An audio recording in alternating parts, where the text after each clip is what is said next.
ICC 2020 உலகக்கிண்ண cricket தொடர் ஆரம்பிக்க இன்னும் ஒரு மாதத்திற்கும் குறைவான காலமே உள்ள நிலையில் பங்களாதேஷ் அணி விளையாடும் போட்டிகள் குறித்த நிச்சயமற்ற நிலை தொடர்கின்றது.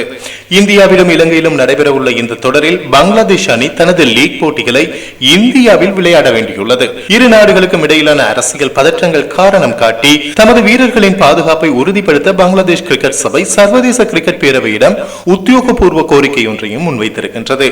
அதன்படி இந்தியாவில் நடைபெற வேண்டிய தமது அனைத்து போட்டிகளையும் இலங்கைக்கு மாற்றுமாறு அவர்கள் கோரியுள்ளனர். இந்தியாவில் விளையாடும் போது வீரர்களின் பாதுகாப்பில் சிக்கல் ஏற்படலாம் என பங்களாதேஷ் கிரிக்கெட் சபை பல முறை சர்வதேச கிரிக்கெட் பேரவைக்கு கடிதம் எழுதியுள்ளது. அண்மையில் கொல்கத்தா நைட் ரைடர்ஸ் அணியிலிருந்து பங்களாதேஷ் வேகப்பந்து வீச்சாளர் முஸ்தாபிஷுர் ரஹ்மானை விடுவிக்குமாறு இந்திய கிரிக்கெட் கட்டுப்பாட்டு சபை கேட்டுக்கொண்டது. இந்த சம்பவத்தை தொடர்ந்து பாதுகாப்பு குறித்த கவலைகள் மேலும் அதிகரித்துள்ளன.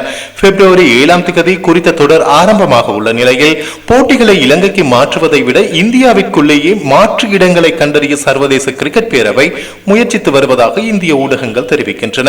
இருப்பினும் பங்களாதேஷின் கோரிக்கைகளுக்கு சர்வதேச கிரிக்கெட் பேரவை இதுவரை எந்தவிதமான உறுதியான பதிலையும் வழங்கவில்லை என்பது குறிப்பிடத்தக்கது.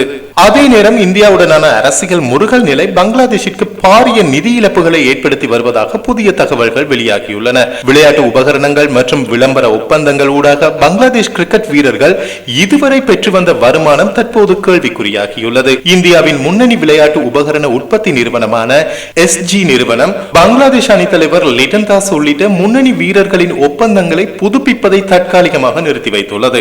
மற்றொரு இந்திய நிறுவனமான சரீன் ஸ்போர்ட்ஸ் SS என அழைக்கப்படும் சரீன் ஸ்போர்ட்ஸ் பங்களாதேஷில் தனது தயாரிப்புகளை உற்பத்தி செய்வதை நிறுத்தியுள்ளதாக இந்திய ஊடகங்கள் செய்தி வெளியிட்டுள்ளன. கடந்த ஆண்டு ஏற்பட்ட அரசியல் ஸ்திரமற்ற நிலையை தொடர்ந்து சுமார் 4 முதல் 5 முன்னணி வீரர்களின் ஒப்பந்தங்களை அந்த நிறுவனம் ஏற்கனவே ரத்து செய்திருந்தன. கடந்த 6 மாதங்களாக பங்களாதேஷில் தனது கிரிக்கெட் உபகரணங்களை விநியோகிப்பதை SG நிறுவனம் நிறுத்தி கொண்டுள்ளது.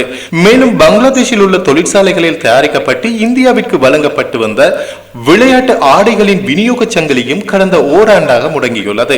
இரு நாடுகளுக்கும் இடையிலான தற்போதைய அரசியல் மற்றும் கிரிக்கெட் ரீதியான பதற்றங்களே இந்த தீர்மானங்களுக்கு பின்னணியாக இருப்பதாக தெரிவிக்கப்படுகின்றது. மேலும் பங்களாதேஷில் உள்ள தொழிற்சாலைகளில் தயாரிக்கப்பட்டு இந்தியாவிற்கு வழங்கப்பட்டு வந்த விளையாட்டு ஆடைகளின் விநியோக சங்கிலியும் கடந்த ஓராண்டாக முடங்கியுள்ளது. இரு நாடுகளுக்கும் இடையிலான தற்போதைய அரசியல் மற்றும் கிரிக்கெட் ரீதியான பதற்றங்களே இந்த தீர்மானங்களுக்கு பின்னணியாக இருப்பதாக தெரிவிக்கப்படுகின்றது. இரு நாடுகளுக்கும் இடையிலான உறவு சீரடைந்தால் மாத்திரமே இந்த நிலைமையில் மாற்றம் ஏற்படும் என எதிர்பார்க்கப்படுகின்றது.